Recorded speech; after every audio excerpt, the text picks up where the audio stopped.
Bonjour à tous et à toutes. Nous allons parler de ces trios. Nous allons parler de M. Alpha Condé, Ella Soudalen Diallo, Général Mamadi Doumbouya. Ibrahima Bikoy. Alors, voici, mes frères et sœurs, ce que je vais ressortir ici.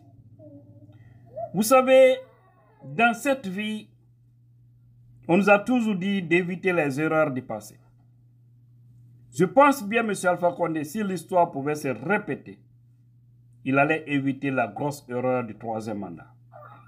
Parce que, aujourd'hui, il a compris que le Guinéen est lâche. Le Guinéen, c'est un opportuniste.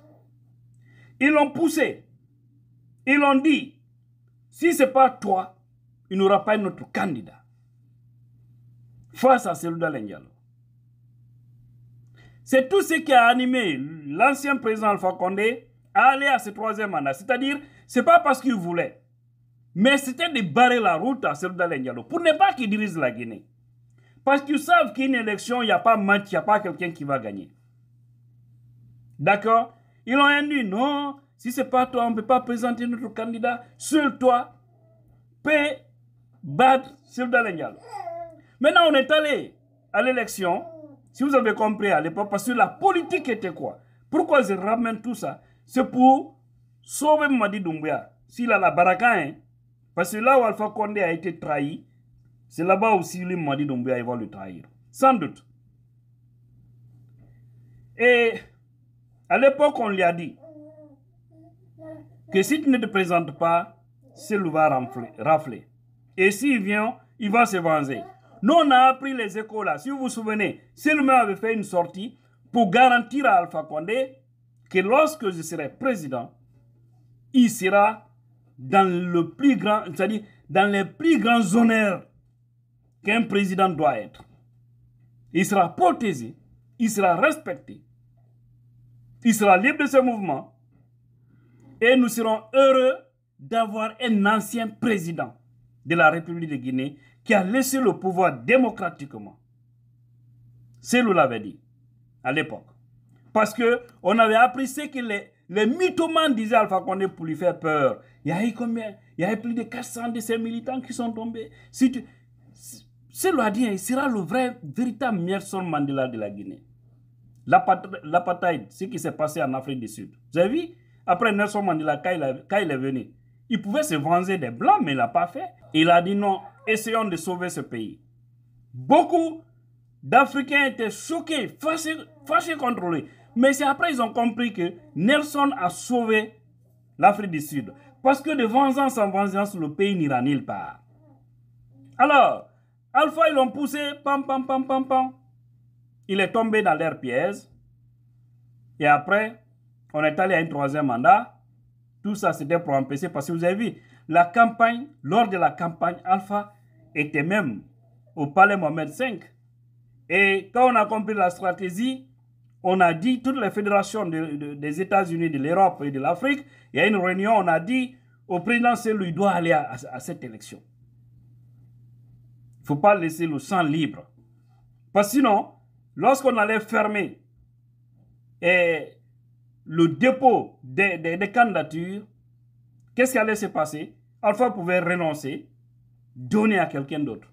Lui, il n'allait pas faire le troisième mandat. C'est-à-dire, il allait quitter, donner à un autre. Parce que dès qu'on ferme, alors il serait seul dans la course. Mais le jour où Selou a dit qu'il est candidat, vous avez vu, le même jour, le président Alpha a pris son hélicoptère pour aller à l'intérieur. La campagne a commencé. D'accord? Et tout ça, ils l'ont poussé. Je vous jure, hein, moi, c'est quelqu'un bien sourcé auprès d'Alpha qui me l'a dit, un doyen. Oui. Il m'a même promis qu'un jour, il viendra témoigner ici, à visage découvert. Un très proche d'Alpha Condé. Donc, voilà ce qui s'est passé.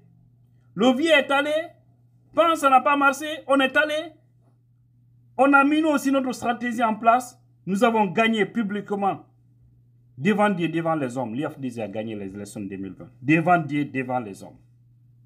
Parce que la méthode qu'on a utilisée, c'est une méthode qui était plus forte que la Guinée, qui était plus forte que l'administration guinéenne.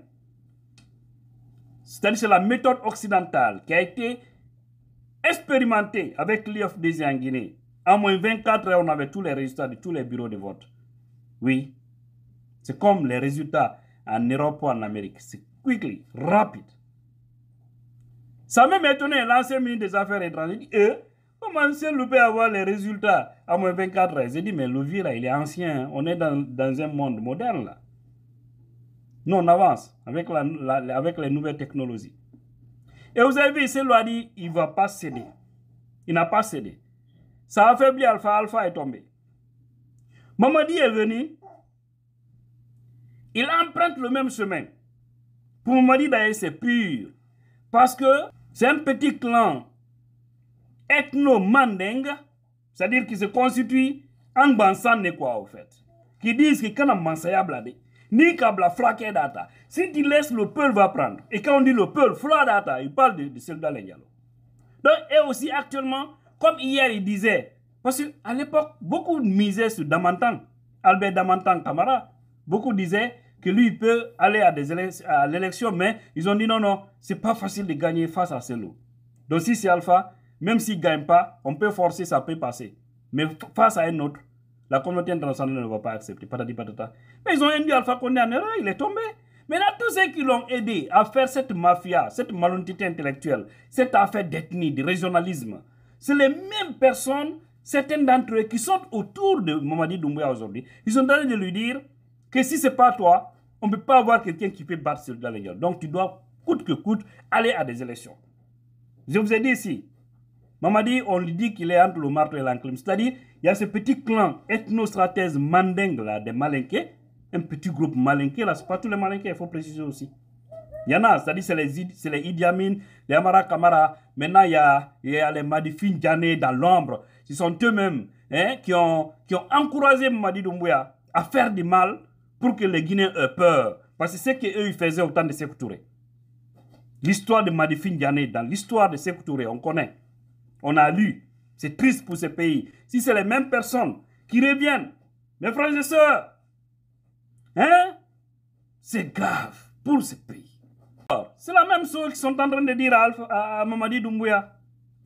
Et lui aussi, il veut assumer ça. Il oublie qu'en le faisant, il va tomber. Il n'ira pas loin. Il va penser, oui, on va forcer la situation, et puis que dès qu'il serait président, ce serait fini. Non. Si Dieu aime les Guinéens, s'il y a la baraka derrière les Guinéens, Mamadi ne sera pas un président démocratiquement. C'est-à-dire un président pour qui les Guinéens vont mettre les bulletins dans les urnes. Si c'est ça, je dirais à tous les Guinéens, sortez à l'école, abandonnez l'école, soyez des délinquants, soyez des voyous pour que vous deveniez des chefs en Guinée. Ne soyez jamais sérieux pour diriger la Guinée. Soyez des vrais dingues pour diriger la Guinée. Parce que Mamadi a quel diplôme? Il a quel niveau d'études pour continuer à diriger une terre aussi bénie que la Guinée? Si ce n'est pas un pays comme la Guinée, les Mamadi là, ils iront où? Ils iront où? Il a quel niveau d'études? En toute honnêteté. Mais en Guinée, bon, on voit tout. Hein, je vous dis, même quand tu envoies un mouton à la présidence, les Guinéens vont se résigner. Non, c'est Dieu qui nous a donné. Ouais? Le Guinéen est capable de le dire. Alors, nous allons revenir sur ce message. Parce que Doumbouya doit éviter ces erreurs-là. S'il force lui aussi, pour penser que, parce qu'il avait dit à l'époque, hein, que Ntena Mansaya, blala, Mansaya Tebombolo Kawayorobele, ce qui ne va pas lui laisser le pouvoir, c'est que le pouvoir ne quitte, c'est pas à son temps que le pouvoir va quitter le mandingue, au fait. C'est comme si c'est devenu un partage, c'est un gâteau qu'une seule famille est en train de partager. Mais, comme j'aime toujours le dire, Dieu a le dernier mot. Regardons ce message. Il a dit, j'ai vu ça sur Kumpital, Mamadi Doumbouya a dit ça sur la RTZ en 2021. Il a dit, je cite, je vois souvent la RTZ passer des émissions religieuses. Pour moi, ce n'est pas central. De la même façon qu'on prend les armes pour défendre le pays, c'est de la même manière que vous devez prendre vos idées pour défendre le pays. Dénoncer tout ce qui ne va pas dire ce qui est vrai. Il faut innover les programmes de la télévision. Les émissions religieuses ne développent pas. Personne ne prend son salaire à la mosquée ou à l'église. Il faut revaloriser les programmes de la RTZ. Il faut qu'on innove. Ça, c'était le vrai Mamadi Doumbouya qui l'avait dit. Pas le pacotille qu'on voit aujourd'hui, hein, qui a changé toutes ses idées, les bonnes idées. Il avait dit ça, c'était en 2021. Et ce qu'il disait aux religieux. Et ces mêmes religieux aujourd'hui, beaucoup sont devenus les directeurs de campagne de Mamadi Doumbouya. Et pourtant, Mamadi disait qu'ils n'ont qu'à dire la vérité. Et ils sont en train d'observer ce mal-là qui guette la Guinée. Personne d'entre eux ne se bouge. Alors, où allons-nous? Mais il doit comprendre, pour finir, qu'on ne blague pas avec le Coran. Le Coran et la Bible. Vous avez pris ça comme un jouet. Regardez tous ceux qui jouent avec le Coran et la Bible, comment ils terminent. Qu'ils soient influenceurs, qu'ils soient ministres, qu'ils soient présidents, directeurs ou je ne sais qui. Évitez le Coran et la Bible. Parce que ça va se retourner contre vous. Le karma ne va pas vous laisser. Donc je vais tout simplement dire, ceux qui sont c'est-à-dire les extrémistes de ce pays, arrêtez. Dire que seul ne doit pas être présent ou dire qu'un peuple ne doit pas être présent est synonyme de malédiction pour ce pays. Je le dis haut et fort. Parce que vous n'êtes pas Dieu. Ça, c'est être contre la volonté d'Allah.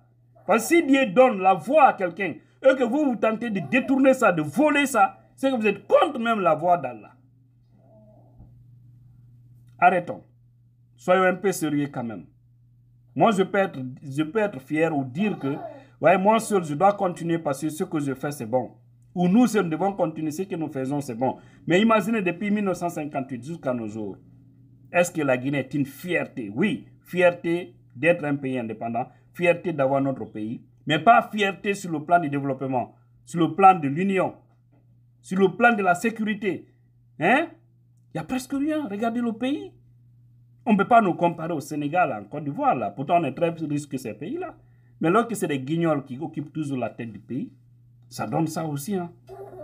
Que Dieu bénisse la Guinée, tous les Guinéens conscients.